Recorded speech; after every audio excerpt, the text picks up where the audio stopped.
Hola mga sis! Kumusta kayong lahat? Sorry nga pala kasi late upload na naman ako. Ito na nga pala yung karugtong ng vlog ko last time. Andito na pala kami sa sikat na Colosseum dito sa Italy. Hindi na ako nakapag-video kanina nung pagdating namin ng Airbnb namin kasi nagmamadali kami. Yun kasing ticket na binook ko online sa Colosseum ay 2 PM. Tapos dumating kami sa Airbnb ay 1:45 PM. So 15 minutes na lang tapos hahanapin pa namin kung saan yun. So yun na nga po, na late na nga kami. Pero sinubukan pa rin namin i-claim yung ticket sa ticketing area. Habang papunta nga kami doon ay nadaanan namin tong monument ni Victor Emmanuel II. Kaya sabi ko nga kay Sak, dumaan na lang muna kami dito para makapag-picture at makapamasyal na din. Akala nga namin hindi na kami makakapasok sa Colosseum kasi nga late na kami. Pero natuwa nga kami at pwede pa pala yung ticket namin. Binigyan kami ng 4 PM. Akala talaga namin hindi na pwede kasi nga 2 PM yung binook ko na time namin. Yun pala pwede pa hanggat hindi mo pa siya nagagamit sa araw na yun. Kung hindi, muntik nang masayang ang 78 euro namin. Nagstay muna kami dito ng mga 30 minutes kasi may oras pa naman kami. 4 PM pa yung pasok namin sa Colosseum. Tapos naabutan namin to, ewan namin kung ano to, pero nagpapalit sila ng bantay. May pamarcha pa, hindi ko alam kung anong ibig sabihin yan mga sis, i-google nyo na lang po. Kung nakikita nyo naman po, naka-blue yung dating nagbabantay tapos nagpalit na ng red. Oo nga naman, kasi kung sobrang tagal naman silang nakatayo dyan, nakakangali at nakakapagod din, diba? Tapos hindi pa sila gumagalaw, paano kung may makati sa kanila, diba? Tapos winter pa, ang lamig, kaya pag nakastay ka lang sa isang lugar, kahit sabihin mong naka-jacket ka o kaya nakagwantes ka, malamig pa din. Umakyat nga pala kami dito sa taas para makita namin yung buong view.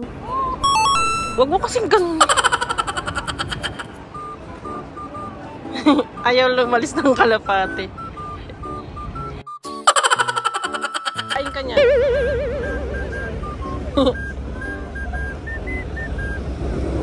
15 minutes bago mag alas 4 ng hapon, pumunta na kami dito sa Colosseum. Nagtry nga pala kami pumasok kahit wala pang alas 4 pero hindi pa nila kami pinapasok. Masyado pa daw maaga, dapat 5 minutes before 4. Saka kami pwedeng pumasok. At ito na nga po, papasok na kami ng Colosseum. Tignan nyo naman, maraming nagbabantay. Ang ticket pala namin dito ni Sak ay 39 euro bawat isa. Napamahal kami kasi nagbook ako ng ticket kaninang umaga lang. Kahapon nung tinignan ko yung price ng ticket ay 25 euro lang bawat isa. Kaya dapat pag pupunta kayo dito ay magbubook kayo ng ticket hindi sa araw mismo ng pagpunta nyo kasi mapapamahal kayo. Tignan nyo naman mga sis, sobrang ganda dito. At grabe yung pagkakagawa ng Colosseum na to, grabe, ang tibay. Puro siya bato. Feeling ko nga pag mag-isa ka dito sa gabi may multo. Sa sobrang tagal na ng Colosseum na to. Hindi na lang muna ako magsasalita mga sis kasi wala naman na akong sasabihin. I-enjoy nyo na lang muna yung view para kahit nasa malayo kayo, para na din kayong nakapunta dito.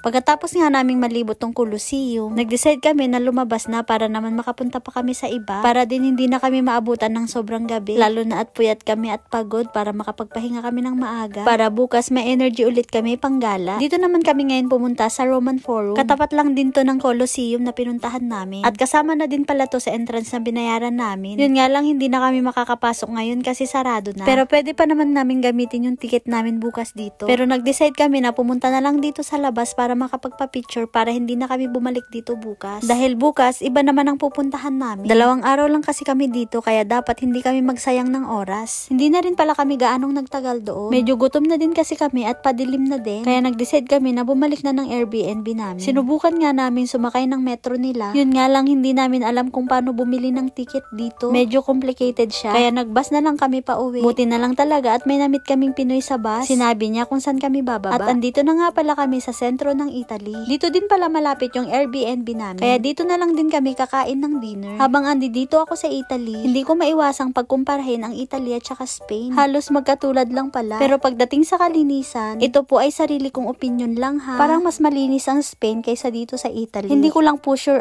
pero based lang po sa mga nakita ko. Pero pagdating naman sa mga tourist attractionist nila, ma-amaze ka talaga sa ganda. Sakto naman na may nadaanan kami mga souvenirs. Kaya bumili na lang kami dito. Bawat bansa kasi na napupuntahan vacation ko, bumibili talaga ako ng souvenirs katulad ng magnet. Dito na lang din kami kumain ng dinner sa tapat ng binilihan namin ng souvenirs. Dito na din kasi yung way papunta sa aming Airbnb. At saka pagod na din kami maglakad. At syempre nagugutom na din. Hindi kaya kami nakapag-lunch. Nasa Italy kami kaya Italian food ang kakainin namin. Spaghetti kay Sak, sa akin naman carbonara. At nag-order din pala siya ng lechon manok. Hanggang dito sa Italy, dinala niya ang cravings niya sa manok. Paborito niya kasi talaga ang lechon manok. At alam nyo ba na tuwing day off niya, bumibili siya niya. Pagkatapos nga namin kumain, ay umuwi na din kami dito sa Airbnb namin. Ito yung aming Airbnb.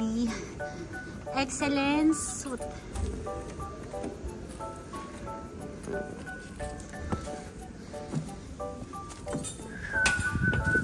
Alam mo kung anong number tayo?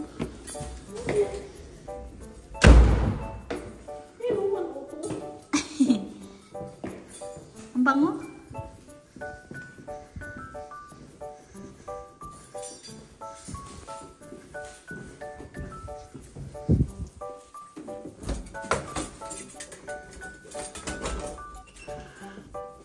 Yan, ilagay mo dito yan.